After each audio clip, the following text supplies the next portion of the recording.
যতবারই এই মিষ্টি দই ঘরে তৈরি করি বিশ্বাস করুন প্রতিবারই একদম নতুন রকমের একটা আনন্দ হয়। কারণ এই মিষ্টি দইটা তৈরি হবার পর দেখতে এতটা সুন্দর লাগে যে বারবার বানাতে মন চায়।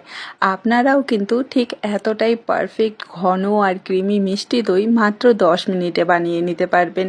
8-9 ঘন্টা দই খাওয়ার জন্য আর অপেক্ষা করতেই হবে না। অনেকেই আছেন অনেকবার মিষ্টি দই বাড়িতে তৈরি করেছেন কিন্তু কোনো রকমভাবেই জমেনি বা পাতলা থেকে গেছে, জল ছেড়ে গেছে।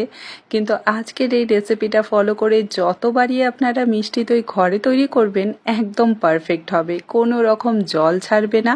আর খেতে এতটাই মজাদার হবে যে পরিবারের সকলে বারবার মিষ্টি দই আপনাকে ঘরেই বানাতে বলবে। তো খুব সহজ একটা রেসিপি, আশা করছি আপনাদের ভালো লাগবে। তো হ্যালো এভরিওয়ান, কেমন আছেন আপনারা সবাই? আশা করি আপনারা সবাই ভালো আছেন and welcome to my channel. চলুন তাহলে শুরু করি আজকের রেসিপি। তো মিষ্টি দই বানানোর জন্য প্রথমেই আমাদের আগে ক্যারামেলটা তৈরি করে নিতে হবে, তাহলেই তো মিষ্টি দইয়ের মধ্যে সেই সুন্দর কালারটা আসবে, তাই না? তো এখানে আমি একটা বড় কড়াইয়ে 1/2 কাপ চিনি দিয়েছি আর চিনিটাকে ভালো করে হাত দিয়ে একটু ছড়িয়ে দিচ্ছি যাতে করে ক্যারামেলটা খুব তাড়াতাড়ি হয়ে যায়। এবারে ফ্লেমটা মিডিয়ামে রেখে কিছুক্ষণ অপেক্ষা করতে হবে, মানে যতক্ষণ না কিছুটা পরিমাণ চিনি গলে যাচ্ছে। তারপরে অনবরত নাড়াচাড়া করে আমাদের ক্যারামেলটা তৈরি করতে হবে। আচ্ছা, অনেকেরই এই ক্যারামেল তৈরি করতে গেলে পুড়ে যায়, বেশি কালার চলে আসে। তো যখন দেখবেন যে পুরো চিনিটা গলে গেছে তখনই ফ্লেমটাকে লোতে করে দেবেন, তাহলে দেখবেন ক্যারামেলের মধ্যে খুব সুন্দর একটা কালারও আসবে আর একদম পুড়ে যাবে না। তো এখানে আমার ক্যারামেলের কালারটা চলে এসেছে। তো এবারে আমি ফ্লেমটাকে অফ করে দেব আর এর মধ্যে 1/4 কাপের মতো আমি জল দিয়ে দিচ্ছি। আমি ক্যারামেলে কোনো সময় ডাইরেক্ট দুধ অ্যাড করি না, কারণ অনেক সময় দুধটা ক্যারামেলে দেওয়ার পর না ফেটে যায়। তো সামান্য একটু জল দিয়ে ক্যারামেলটা ভালো করে মিশিয়ে নেব। একটু দলা পেকে যাবে, টেনশন নেই, সেটা পরে ঠিক হয়ে যাবে। তো মিশিয়ে নেওয়ার পর এখানে আমি 1/2 লিটার ফুল ক্রিম দুধ দিয়ে দিচ্ছি, ঠিক আছে? আপনারা চাইলে 1 লিটার দিয়েও বানিয়ে নিতে পারবেন। তো 1/2 লিটার ফুল ক্রিম দুধ দেওয়ার পর আমি দিয়ে দিচ্ছি 1/2 কাপ গুঁড়ো দুধ। এই গুঁড়ো দুধটা দেওয়াতে একে তো দুধ আমাদের বেশিক্ষণ ধরে জাল করতে হবে না, খুব তাড়াতাড়ি ঘন হয়ে যাবে। আর বিশ্বাস করুন, গুঁড়ো দুধ দিয়ে তৈরি করা মিষ্টি দই খেতে কিন্তু অসম্ভব বেশি ভালো হয়, ঠিক আছে? তো একবার অবশ্যই বানিয়ে দেখতে পারেন, দারুণ টেস্ট আসবে। আচ্ছা, তো ফ্লেভারের জন্য এখানে আমি 3টে এলাচ দিয়ে দিচ্ছি, এটা পুরোপুরি অপশনাল। আমার মিষ্টি দইয়ে এলাচের ফ্লেভারটা বেশি ভালো লাগে তাই আমি দিচ্ছি, আপনারা পছন্দ না করলে স্কিপ করে দেবেন।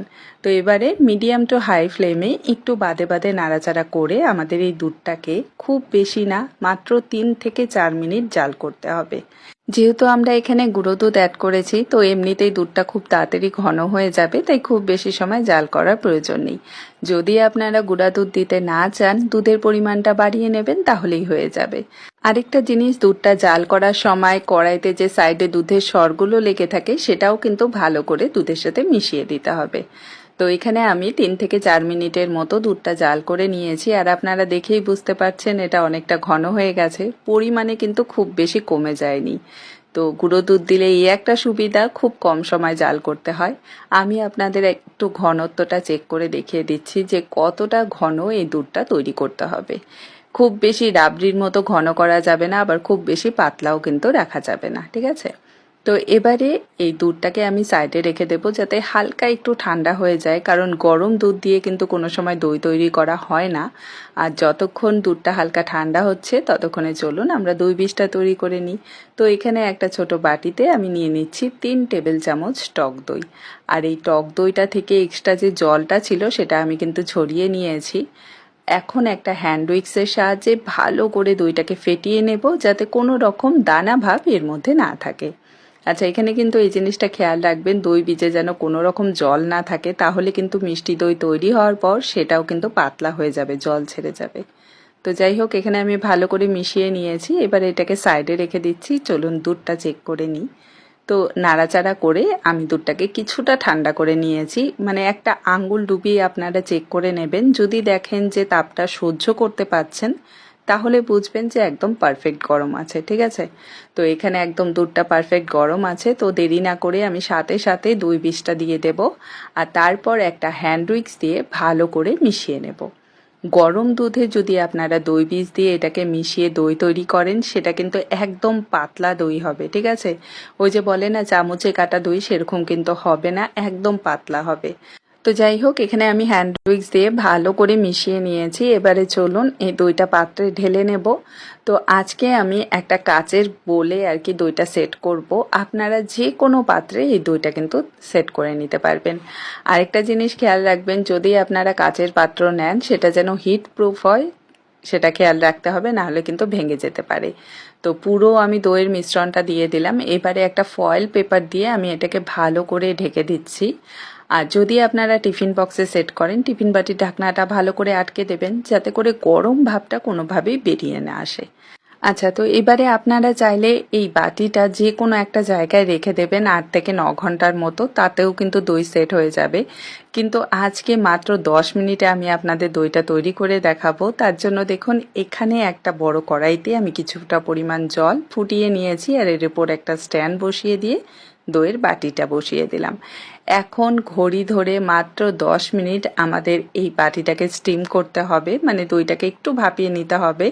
এতে করে কি হবে, দইটা খুব তাড়াতাড়ি জমে যাবে। আর দই জমানোর জন্য আমরা সবসময় কিন্তু জানি যে গরম জায়গায় দইটাকে রাখতে হয়, তাহলে তাড়াতাড়ি জমে যায়। আর ১০ মিনিট স্টিম করে নেওয়ার পর আমি বাটিটাকে পুরোপুরি ঠান্ডা করে নিয়েছিলাম, তারপর ২ ঘন্টার মতো ফ্রিজে রেখে দিয়েছিলাম। আর এখানে কিন্তু মিষ্টি দইটা খুব সুন্দরভাবে সেট হয়ে গেছে। আমি আপনাদের কাছ থেকে দেখিয়ে দিচ্ছি, এই যে দেখুন কতটা সুন্দর কালার এসেছে, তার সাথে কতটা পারফেক্টভাবে এটা সেট হয়েছে। আমি বাটিটা উল্টে দিচ্ছি, তাও কিন্তু দই পড়ে যাচ্ছে না। ঠিক এরকমভাবেই আপনারা দই তৈরি করে নিতে পারবেন। নিশ্চিন্তে থাকুন, না দুধ নষ্ট হবে না চিনি। প্রথমবারেই একদম পারফেক্ট মিষ্টি দই তৈরি হয়ে যাবে। আমি আপনাদের কেটেও দেখিয়ে দিচ্ছি, যাতে আপনারা ভালো করে বুঝতে পারেন যে কতটা সফট আর কতটা ক্রিমি এই দইটা তৈরি হয়েছে। বানানোর সাথে সাথেই শেষ হয়ে যাবে। যা গরম পড়েছে, মিষ্টি দই গরমে কিন্তু খেতে অসম্ভব ভালো লাগে। আর দই যদি ঠিক এরকম ঘরে তৈরি করা একদম ফ্রেশ হয়, তাহলে তো আর কোনো কথাই নেই। আর দই কাটার পর আপনারা দেখতেই পারলেন কোনো রকম কিন্তু জল ছাড়েনি। তো খুব সহজভাবে আজকের এই রেসিপিটা আপনাদের সাথে শেয়ার করলাম। আশা করছি ভালো লাগবে। আর যদি ভালো লাগে আমাকে কমেন্টে জানাতে কিন্তু একদমই ভুলবেন না। দেখা হবে আপনাদের সাথে আরেকটি নতুন সহজ আর মজাদার রেসিপি নিয়ে। ভালো থাকবেন, সুস্থ থাকবেন। Bye bye.